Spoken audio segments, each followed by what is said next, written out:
Good morning students. हम पढ़ रहे थे कृतिका का पार्ट 3 साना साना हाथ जोड़े।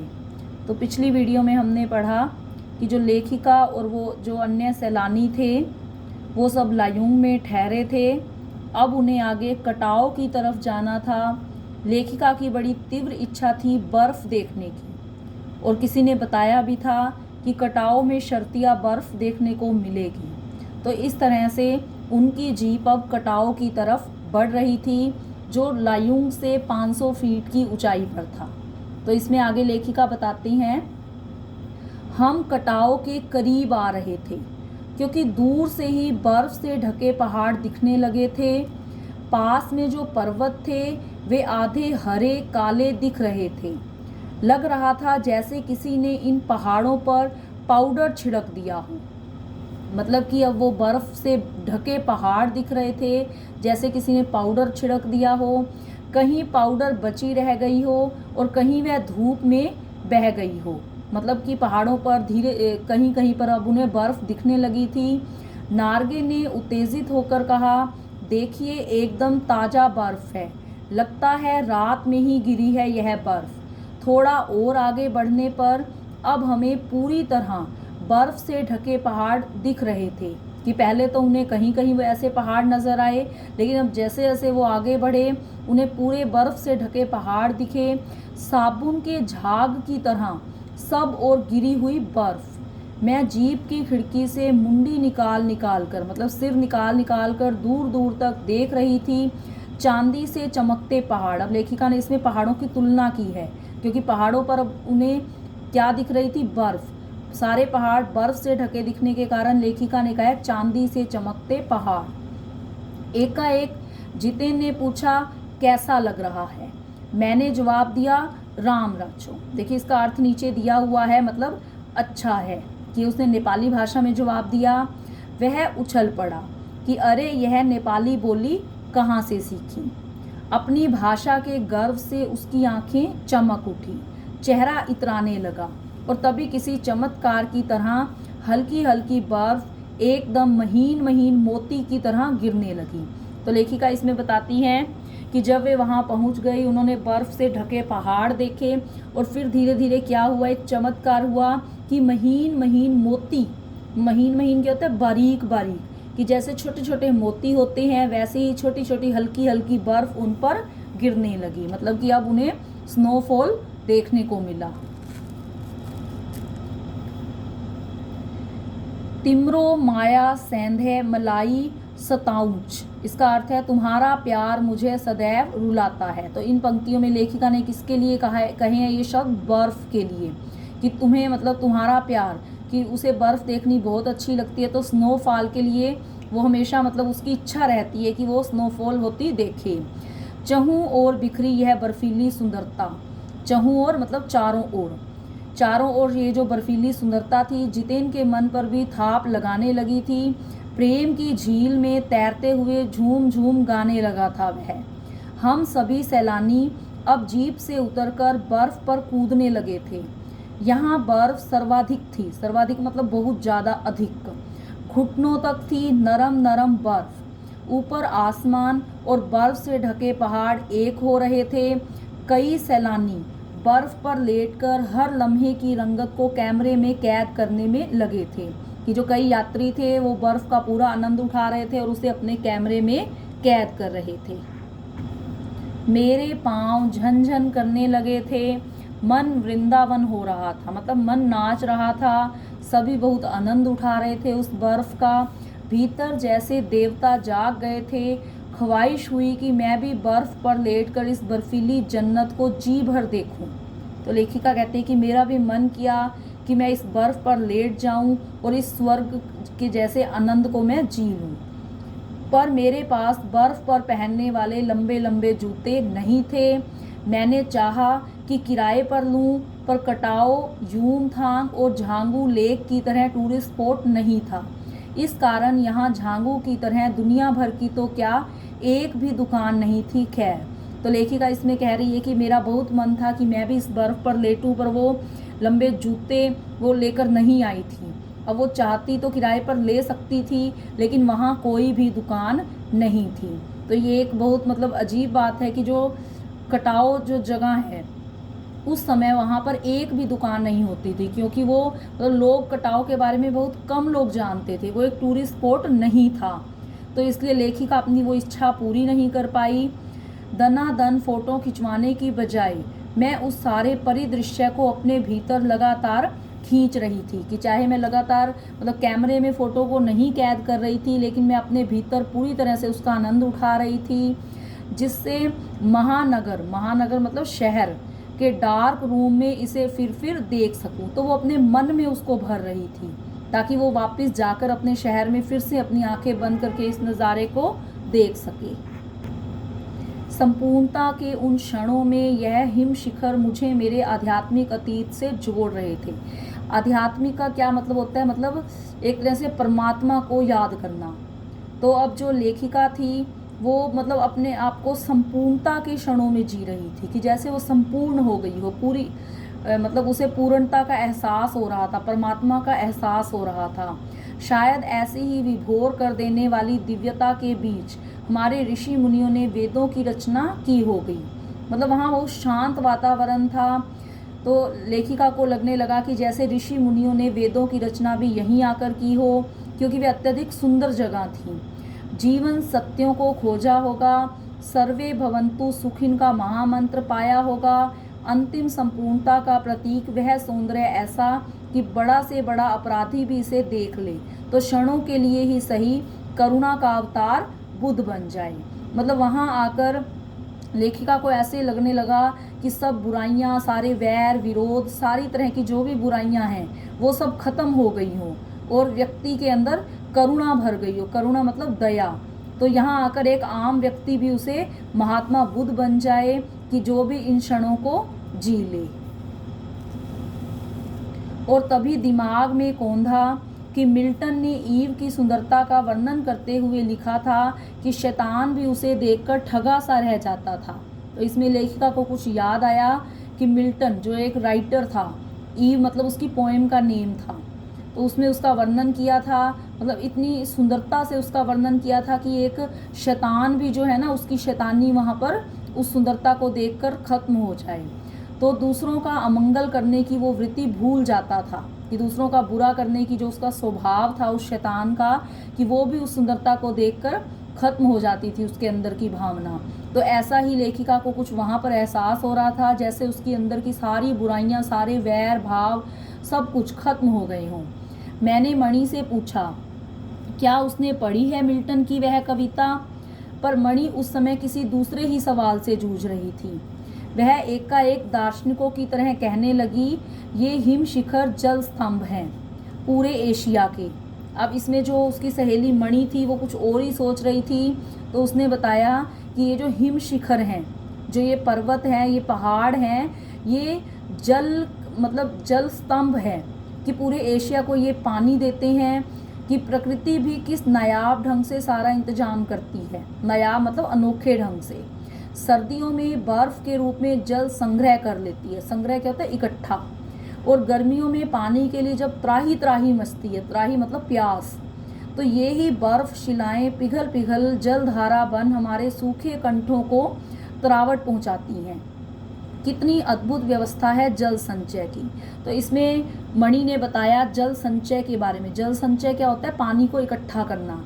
कि जो हिमालय के पर्वत थे, पहले सर्दियों में इन पर बर्फ़ जम जाती है, और फिर गर्मियों में जब हमें पानी की ज़रूरत होती है, जब चारों तरफ त्राही त्राही होती है, तो ये जो बर्फ़ होती है ये गर्मियों में पिघल कर जल की धारा बन जाती है और नीचे बह उतरती है।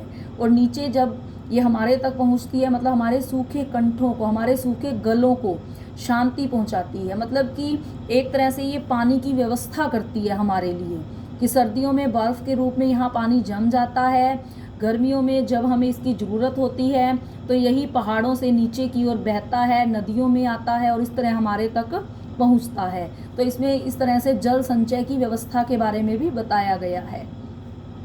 मणि ने अभिभूत हो माथा नवाया, मतलब जो मणि थी उसने इस बारे में जब सोचा तो उसने भी अपना माथा झुका दिया।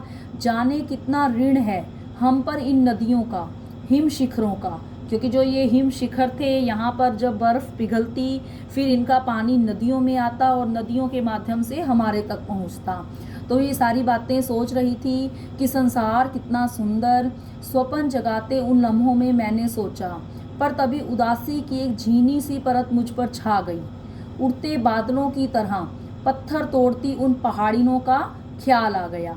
तो लेखिका कहती है कि पहले तो वो ये सब बातें सोच रही थी कि संसार कितना सुंदर है, लेकिन जब फिर से उसे वो पहाड़ी नोरते मतलब उस आम जनता की याद आई कि चाहे ये आम जनता जो है कहीं भी चले जाओ, चाहे पहाड़ी इलाका हो या मैदानी इलाका हो, लेकिन इनकी जो परेशानियां हैं वो एक जैसी हैं कि जो इनको मेहनत करनी पड़ती है, ज़्यादा देकर इन्हें कम मिलता है, वो हर जगह पर है। तो इस तरह एक उदासी की झलक उसके मन में आ गई थी।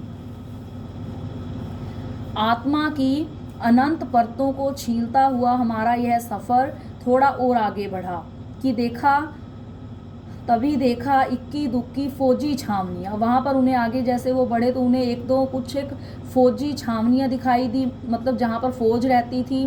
ध्यान आया कि यह बॉर्डर एरिया है। अब धीरे धीरे आगे वो बॉर्डर एरिया जो उन्होंने देखा, वहाँ पर फौजी जो लोग थे। थोड़ी दूरी पर ही चीन की सीमा है। एक फौजी से मैंने कहा, इतनी कड़कड़ाती ठंड में, उस समय तापमान -15 डिग्री सेल्सियस था, आप लोगों को बहुत तकलीफ़ होती होगी। मतलब लेखिका ने वहाँ उस फौजी से बातचीत की और उससे पूछा कि इतनी कड़कड़ाती ठंड में मतलब आप लोग यहाँ कैसे रहते हैं। वह हंस दिया, एक उदास हंसी। आप चैन की नींद सो सकें इसलिए तो हम यहाँ पहरा दे रहे हैं। तो उस फौजी ने ये जवाब दिया। फेरी भेटूला मतलब फिर मिलेंगे कहते हुए जिते ने जीप चालू कर दी। थोड़ी देर बाद ही फिर दिखी एक फौजी छावनी जिस पर लिखा था, we give our today for your tomorrow, मतलब हम अपना आज दे रहे हैं ताकि कल आपका जीवन सुरक्षित रहे।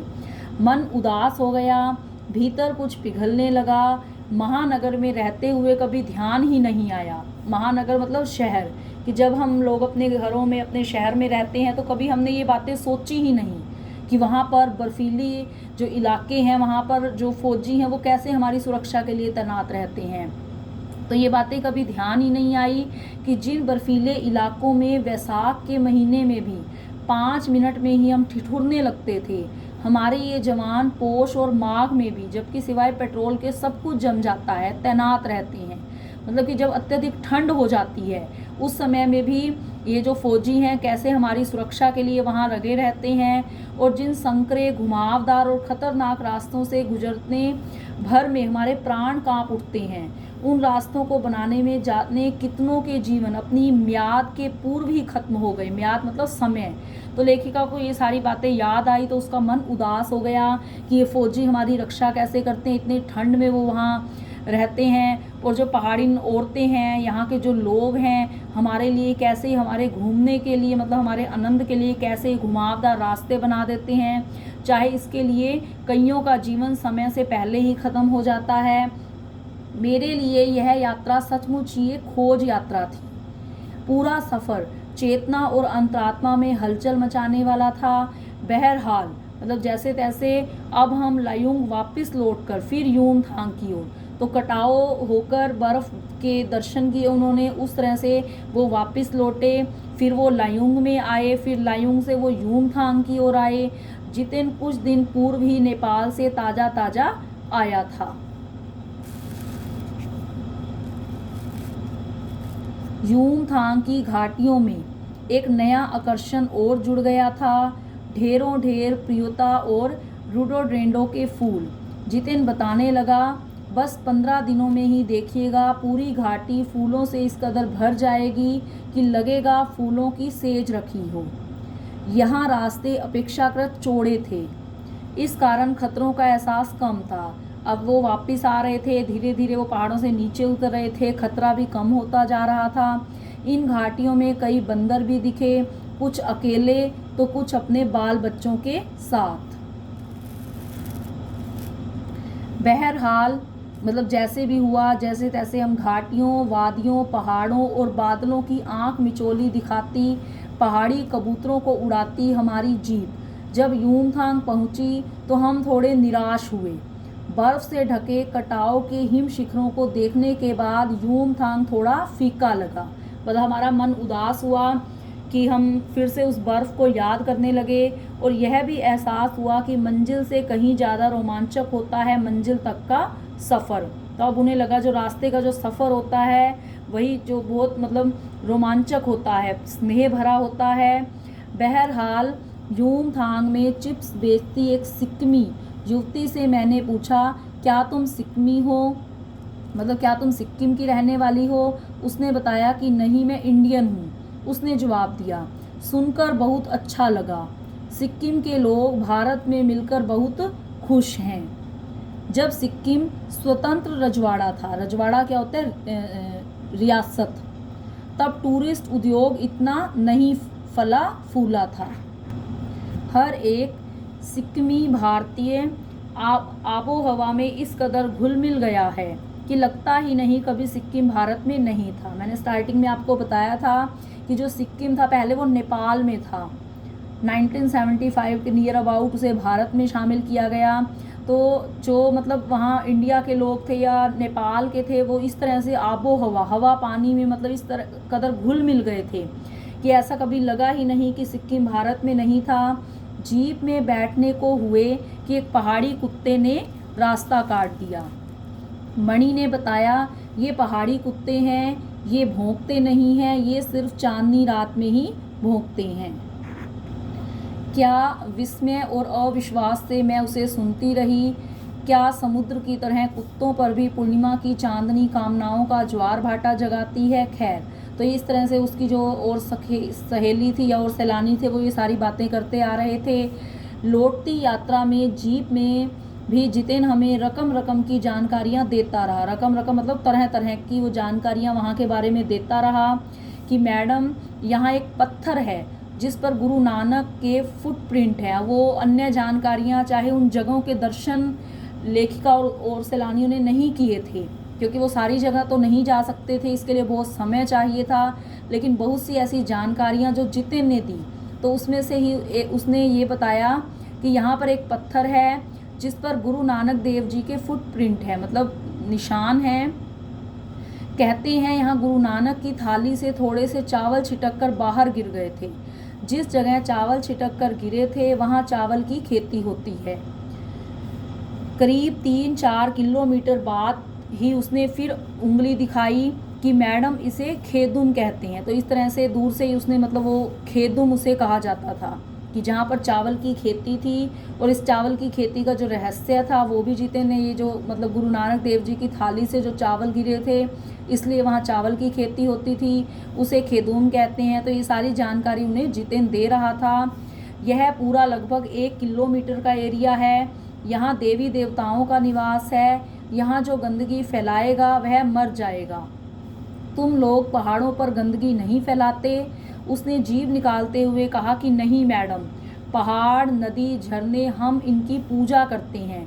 इन्हें गंदा करेंगे तो हम मर जाएंगे। तो जितेन ने बताया कि हम प्रकृति की पूजा करते हैं, हम उन्हें नुकसान नहीं पहुंचाते। तभी गैंगटोक इतना सुंदर है, मैंने कहा। तो लेखिका ने कहा कि तभी तो यहाँ की सुंदरता बरकरार है, मतलब यहाँ के लोग जो हैं वो प्रकृति की पूजा करते हैं। गैंगटोक नहीं मैडम, गंतोक कहिए। अब जितेन ने कहा कि गैंगटोक का जो एक नाम और है गंतोक, इसका असली नाम गंतोक है। गंतोक का मतलब है पहाड़। पहले भी लेखिका ने बताया था गैंगटोक मतलब गंतोक को मेहनतकश बादशाहों का शहर कहा गया है क्योंकि वहाँ के बच्चे, बूढ़े, जवान सब जो है वो मेहनत करते हैं, मेहनती हैं। तो जितेन ने बताया कि गैंगटोक जो है इसका नाम है लेकिन इसका असली नाम गंतोक है। मैं कुछ पूछती कि वह फिर चालू हो गया कि फिर वो आगे बताने लगा कि मैडम युमथांग भी पहले टूरिस्ट स्पॉट नहीं था। यह तो सिक्किम जब भारत में मिला उसके भी कई वर्षों बाद भारतीय आर्मी के कप्तान शेखर दत्ता के दिमाग में आया कि यहाँ सिर्फ फौजियों को रखकर क्या होगा। तो इसमें एक और बहुत गहरी जानकारी जो जितेन ने दी कि पहले ये एक टूरिस्ट स्पॉट नहीं था। जब भारत में सिक्किम मिलाया गया तो उसके बाद भी कई वर्षों के बाद जो भारतीय आर्मी के कैप्टन थे शेखर दत्ता, कि उन्होंने सोचा कि यहाँ फौजियों को रखकर, केवल फौजियों को रखकर क्या होगा, मतलब यहाँ केवल फौजी छावनियों को रखकर क्या होगा, घाटियों के बीच रास्ते निकालकर इसे टूरिस्ट स्पॉट बनाया जा सकता है। आप देखिए अभी भी रास्ते बन रहे हैं। तो उनकी वजह से, मतलब उनके दिमाग में ये बात आई, उसके बाद से ये काम शुरू हुआ कि एक टूरिस्ट स्पॉट बन गया।